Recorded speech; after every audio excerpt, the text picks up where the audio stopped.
విక్రమ్ ప్రభు, మహిమా Nambiar hero, హీరోయిన్లుగా నటించిన 'Asuraguru' movie ఇటీవల ఆహా ఓటీటీలో రిలీజ్ అయింది. ఈ యాక్షన్ థ్రిల్లర్ మూవీకి రాజ్‌దీప్ దర్శకత్వం వహించాడు. తమిళంలో కమర్షియల్‌గా హిట్ అయిన ఈ మూవీ తెలుగు ప్రేక్షకుల్ని మెప్పించిందా లేదా అనేది ఇప్పుడు చూద్దాం. డబ్బును కొట్టేయాలనే మానసిక సమస్య అనేది మెయిన్ పాయింట్. శక్తి ఓ దొంగ. ట్రైన్‌లో ఫుల్ సెక్యూరిటీ మధ్య వస్తున్న కోట్ల రూపాయల ఆర్‌బీఐ డబ్బును దోచేస్తాడు. అలాగే జమాలుద్దీన్ అనే హవాలా వ్యాపారి డబ్బును టెక్నాలజీ సహాయంతో తెలివిగా ప్లాన్ చేసి కొట్టేస్తాడు. వేలు వేలు చోట్ల నుంచి కోట్ల కొద్దీ డబ్బు దోచుకున్న శివ వాటిలో నుంచి ఒక్క రూపాయి కూడా ఖర్చు చేయకుండా అంతా తన రూమ్‌లోనే సీక్రెట్‌గా దాచేస్తూ ఉంటాడు.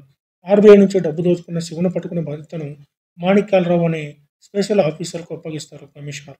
తన డబ్బు కొట్టేసిన శివను పట్టుకోవడానికి దియా అనే డిటెక్టివ్‌ను ఆశ్రయిస్తాడు జమాలుద్దీన్.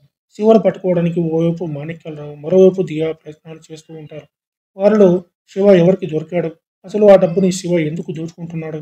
శివకు ఉన్న మానసిక సమస్య ఏమిటి? శివను ప్రేమించిన దియా అతన్ని కాపాడటానికి ఏం చేసింది? శివను అడ్డం పెట్టుకుని కోట్ల రూపాయల డబ్బుతో పాటు ప్రమోషన్ కొట్టడానికి మాణిక్యాలరావు ఎలాంటి ప్లాన్ వేశాడు?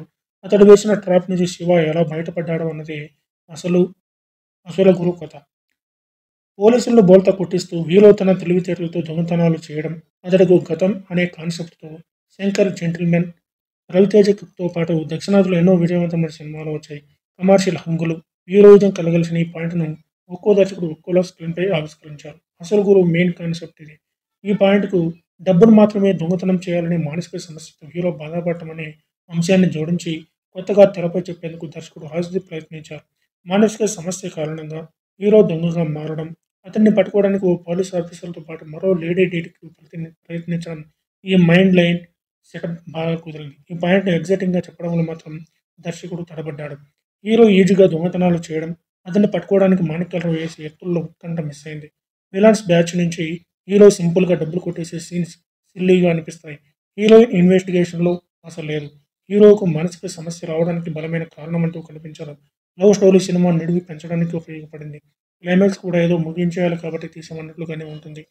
శక్తి అనే దొంగగా హీరో విక్రమ్ యాక్టింగ్ ఓకే అనిపిస్తుంది. కొన్ని ఎమోషనల్ సీన్స్‌లో మాత్రం తేలిపోయాడు. ఇంటెలిజెంట్ డిటెక్టివ్‌గా హీరోయిన్‌ని పరిచయం చేశాడు డైరెక్టర్. కానీ ఆమె తెలివితేటలకు తగ్గ ఒక్క సీన్ సినిమాలో కనిపించదు. హీరో గురించి అతడి ఫ్రెండ్ చెప్పగానే హీరోయిన్ వెంటనే నమ్మేసి అతడితో ప్రేమలో పడి డ్యూయెట్ సాంగ్ వేసుకోవడం లాజిక్‌లా పొందదు. పోలీస్ ఆఫీసర్‌గా సుబ్బరాజు తెలుగులో ఇదివరకు ఇలాంటి పాత్రలు చాలానే చేశాడు. చివర్లో అతడిలోని నెగెటివ్ షేడ్‌ని చూపించారు. యోగిబాబు అరవ కామెడీ వల్లించడం కష్టమే. నాగినేడి విలనిజం సరిగ్గా కుదరలేదు. అసలు గురు పేరులో ఉన్న క్రియేటివిటీ సినిమాలో లేదు. పాయింట్ కొత్తగా ఉన్నా దాన్ని స్క్రీన్‌పై ప్రెజెంట్ చేసిన విధానంలో మాత్రం పాత సినిమాల ఛాయలే కనిపిస్తాయి.